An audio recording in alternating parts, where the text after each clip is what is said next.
Kumsak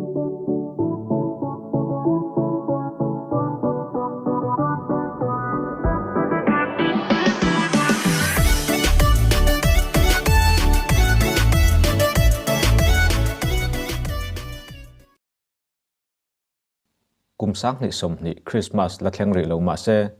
kumina mizo Christmas lar ber enge ti in inzo taila Rebecca la lom sang ni thlasak kan khuwa tin kan chang thei mayang ni he hla tang et ot lung ti leng si hian yuti wa cholkar khat chung lekin clear tu mak ta duai khat anei tlinga tuna phei chuan mi mak ta duai ni donin an clear to a original video ni lo a audio manga video lo siam danglam lo upload ve midang omlo phei se chuan hei a hian clear tu an tam le zolang kan khuwa ti hla hi mizo hla bik music video chuan YouTube viewer mak ta duai khat nei tura hun ma mo tember ania lunglei college veng no pang Esther namte khan vande mataram mangin cholkar khat chung lekin viewer mi mak ta duai khat chuang ania mizo music video a cholkar khat chunga viewer mak ta duai khat nei tling ma berani ma se mizo hla ani lo thungani kan khuati music video hi December ni riata YouTube da lu ania December ni som panga khan voimak ta duai khat chuang en lo tling der meya record a siam ta ani a hla le asatu an lar viau la hian a phua tulamero kan hrelo mai thei kan khuati hla hi lunglei le chong te in kara om ruala lung tlangwal pe ka fa nai phu ani in a hla thu a hian mizo a bik takin thingtlanga Christmas kan man dan thiam takatar lan ani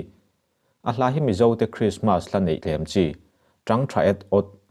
lam rem set mai ani a music arrangement le engkim mai hi a in choi vel vek mai ani tun tuma hian a phua tu pe ka fa nai kan komna kan thlir ho dona a hla phu adan le a chan chin ngai nom tak tak kan en ho don ani kan sa e kan lo me kan ma le gam ten Christmas kan mang e sikri ain kan sa e uwa ma kan sa e kaming chu evanal pe khlua pe ka fa nai kan ia rola lung le district a kan nia kapa hi f manga izula hania kanu hi m la leng roli hania naw pakhat kan nia f la du kima ani na tho hi ran pai kan nei lem lowa he tuna ka line music production line hi ka tho ber le kai jun na chui do mai music hi ran pa han injir na mm hi ka nei lowa ka injir na le ka source poi mo ber chu YouTube tutorial hi nia YouTube kan na sa mm maya tutorial hey music siam na ang chi te khang tiang kha ka en na sa mm ani hei ka injir na poi mo tak mai nia tin nei keyboard hi ka nawin apply dan vel te min frila ri vele du hlak to chord thum phi min frila ni chu teran chan mani han injir chho tlo kha ka nia chu tianga injir na school han kalte mo khang tiang kha eng ma ka ni lem lo mani thima thiam chho ve mai hi ka nia tin nei church music vel te kan play nasa begin a hian in khom na vela keyboard kan play te khang tia kha ka emi music bika ka injir chho na te le mami son tu ber chu ani tiro jong ka experience hi sei tur ka kala nei lem lo emi music line bika hi chuanin Jaipol track hi ka siam ve thina Jaipol han te khani music video han siam puina turan chi te ang khan ni lem lowa tilai ko ran tu chung ko rana han zai na tu te tin in khom pui borvel te han zai ve na turan chi hi Jaipur technical produce ve thina music video han siam pui tura music produce tak khichu kala nei lo ang kluka nia Rebecca ti lo chunin ming tan zama mia te fin hun ti kha music produce le audio akha kima ka record sakta kha takut nu masaber ka experience dia ka soi thei tur chu ani mai hela kan khuwa ti hi Becky Rebecca la lom sang hianin message miron thona Christmas la adu thu te miron thila chon kalai khanin a lyrics turang chi te kha ama khan du dan te kharon nei ve coming rang hi tam theng ber lang thei sela tin music hi tle ma hot lampang deuh ni se karon tia ka phur zong tak mai ne kha tiang lyrics le music han produce trim trim kha ka chak ka tilai ro chunin thu le lai hianin nge han dil em chang te han hul em chang hi ka nei ve fo thina kha ti hun lai kha nge thu le la ma ka kha liam vak lo hun lai kha ni ya tin chung kan han ti chowa hun re ta kha phuwa tum si phuwa thei si lo kha ni ka om re em me san chu Christmas ta tam tak mi zo ten kan nei to chung Christmas la te chuan kan lung te a len em thina Christmas ne nei me ngoi ngoi ang chi te la lo chuk tam ta em ni khang ani ba khanin phur view mai la hu phu na chan tam ta kha ka nei ve a hit ala hit siam kha ru kha be box si nang khanin khang ting ka khang ko ma ka la pu dan hi music chord hi ka siam ma support thina chord progression ni chuan chu min hua chuan athuk a hi keyboard mang te hi an indian a melody tur ha ka play cool ma support thina tin chung ka record ta athuk ka sim le ta chuna to pa hi in ala thu kha mi athuk mil le a musical phung mil khanin a thu ka hair thin ka hair thin ta ala thu pui pu hi ka har sa ta me maya yen la ka jek char char a to pa la pui la thu pui tur hi ka boy thin ani a thi ma kha chu ril ru khan om vek to ma seleng ha thu pui tur be ra kha ka vai thin me maya hemi la po hian ting ene ka ro wa beki te hian nei the bb records ruwa ta te khanin ron siama kan khuwa ti deuh thong khan ron da ka hmu ti ka chuin ka lung kha oi vak lo a lak lo ha ka tia kan khu a ti khani box si lo wa kan khuwa ti deuh chau ni wang khain ava lak lo te kha ka te amara chuin kan chan lo khana min chua pui ning ka siam an idea kha lo thaviu zok ani chu chu ni a in hela hi leng zem ani chi lo wa pathian hlat han ti tur vot khani chung lo wa ami nol pui na no pangte ber tanga pui tling ta thleng ina kan lom thei tur min ti pur thei tu turang chi akha ania la ka pura reng ka uluk ve la thu han che suan chi te ka lau em me ya trong upai dictionary en chi te mi zo trong upai dictionary te ta ke lo block chang te le ka google ka man chang te om ven nu ani hemi tum point ka ron na sa khop maya din chu min ti lung leng thei deuh si min ti pur thei box si khang tiang la kha phua kha ka du ni hemi bekin na kan project ai hianin din he la thu kan muang hianin bultan na chu jingkar bulkan an trana atopa tlaini tlakun te mo khang tinga kha kan han jep akha niya classic huna mizo tena kan hun man dan sang te le classicina mizo tenuna thil tam takaron ken tele hi lung ti leng thei tho tur si min ti phur thei Christmas man min ti phur thei tur an chi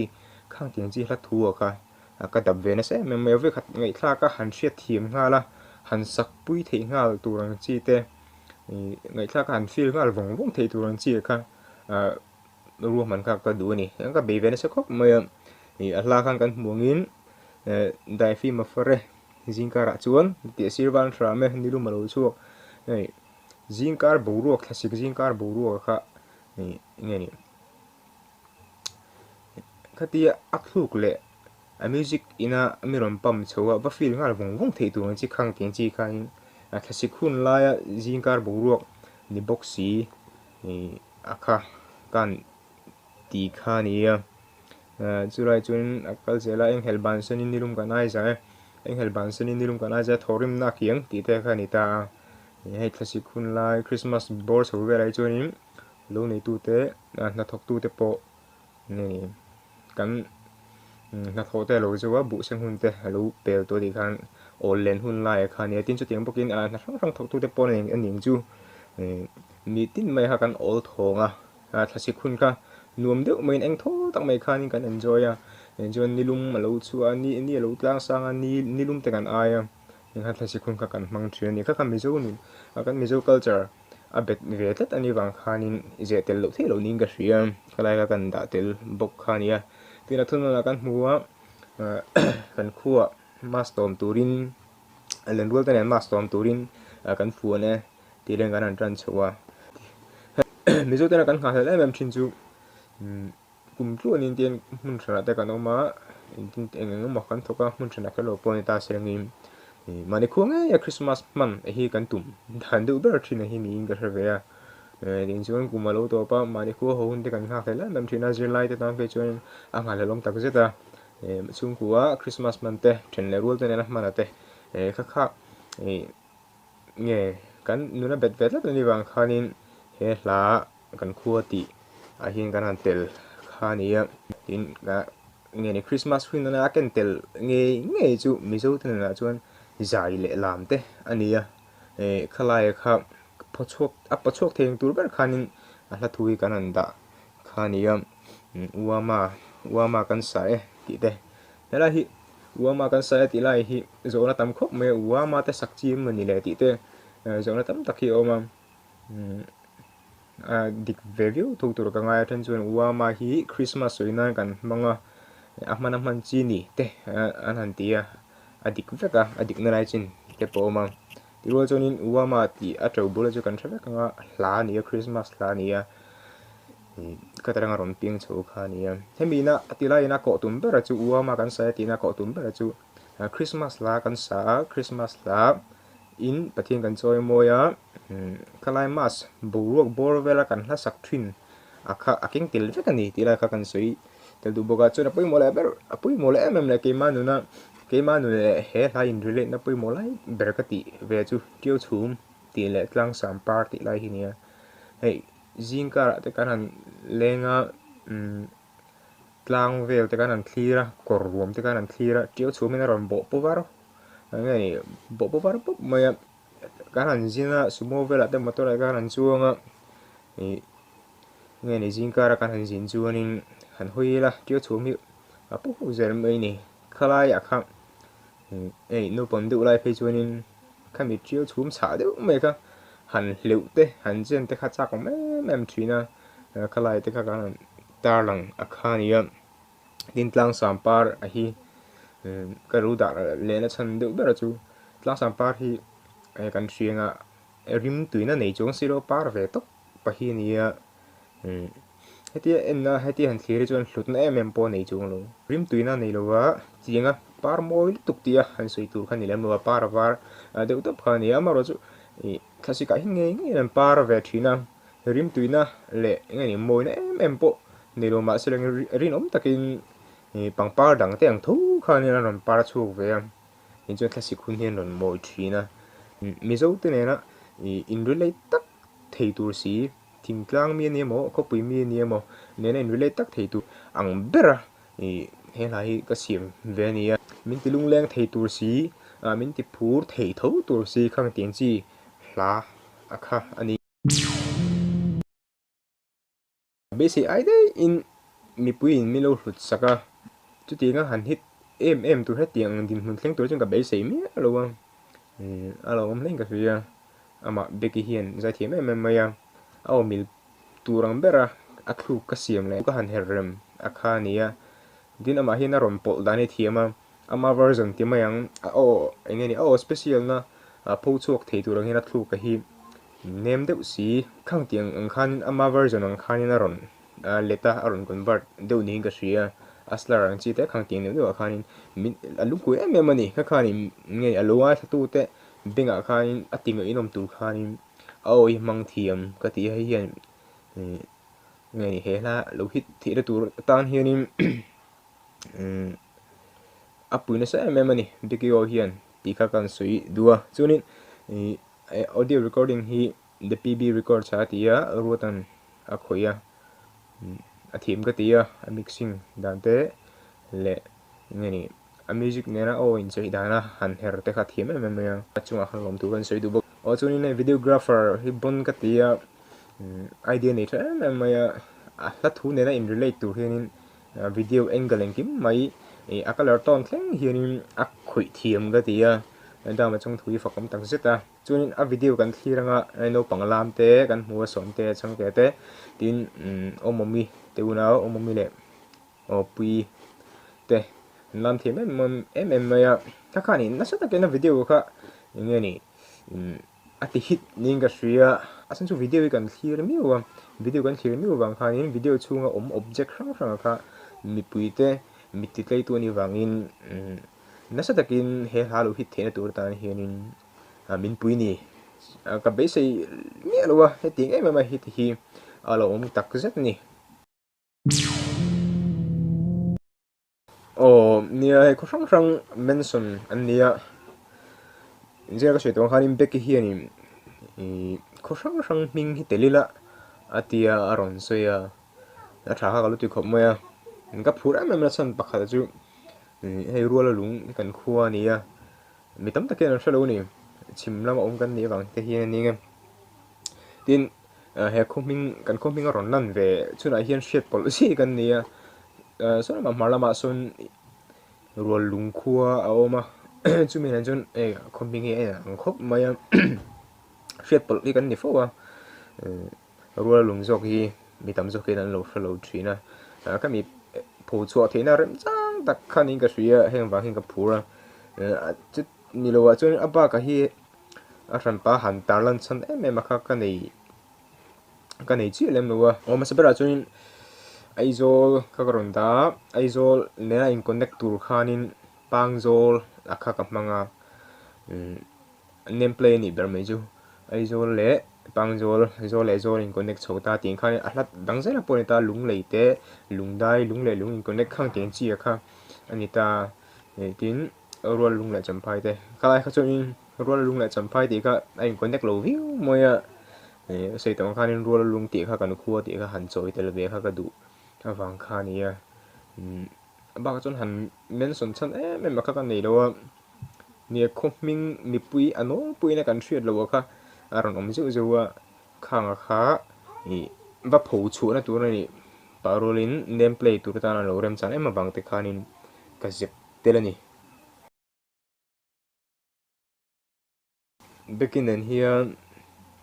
kumin august tha ni ka hre chualo chuan khatan khan kan in be chuwa beki ma hianin kan suilo kanga zai thiam dang ti mayang hi ka be masa ani ka be masa ti la ka ba bia ni ron chang lo te an nia ya thren chuanin an mani sakatana an du lo te ponin chu khama khanin no chho de zeta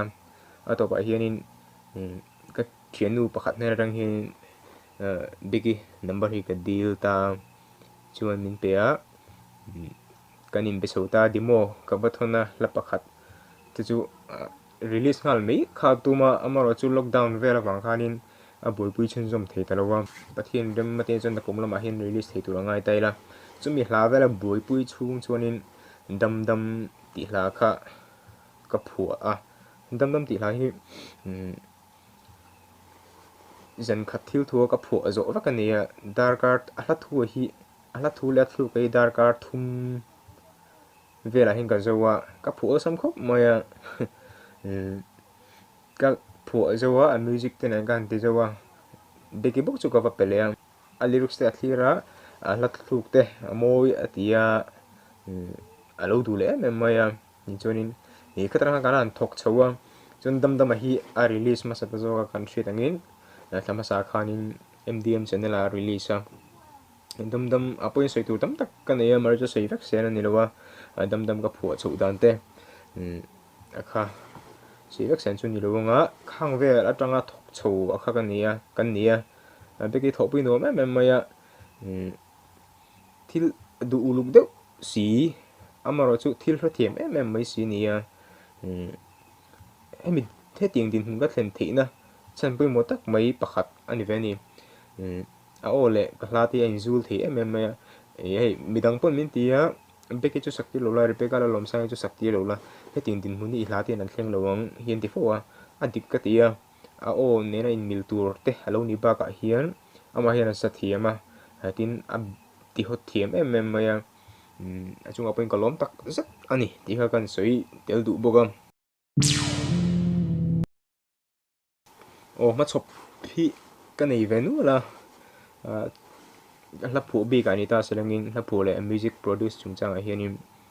tuna hianin verifa nai te site jenny za thang te som te chang te ten kan thok dun me ka a then hi chu tam zo ka hi chu la kan impact fel to te music track kan impact fel to te nia na kumlama ron chuak tur akha nia tin he din dini nia tuna hianin kan boi pui le mek boka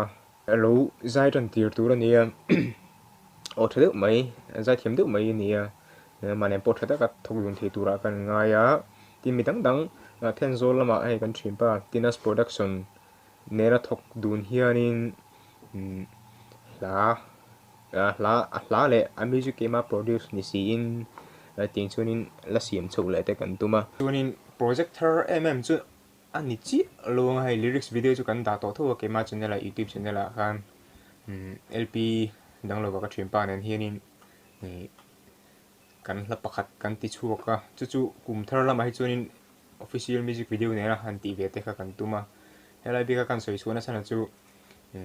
helai hin kema performance to bi ka hi DJ performance ang du chi khana ni DJ ang khaning contribution ka siya ma ka ta tumber le ka du ber ka cha ber chu DJ anga heti perform chu hi ni ya sumi tan chu game bo sei chu ran mek zela em sain LDF cable te chunga kaloma interview na hundam sak tang mai min siam sak te hi kaloma mem maya ti te chen kaloma ni chuan be sei lo le rin phak bak in kan ti don nge hi ka mi puiten hei kan hla dam dam ti kan khuwa ti hi min hlut sak ve mem maya mom kan ti tak taka mi puite chunga hin lom thu sei sen lo kan ba min ti phura malam pan zal ru po hianin min ti phu tak zat ani mi puite kan lam nu lang ngai hlut sak tu te jong chunga hianin lom thu kan soi ani ta kha a hian ai zo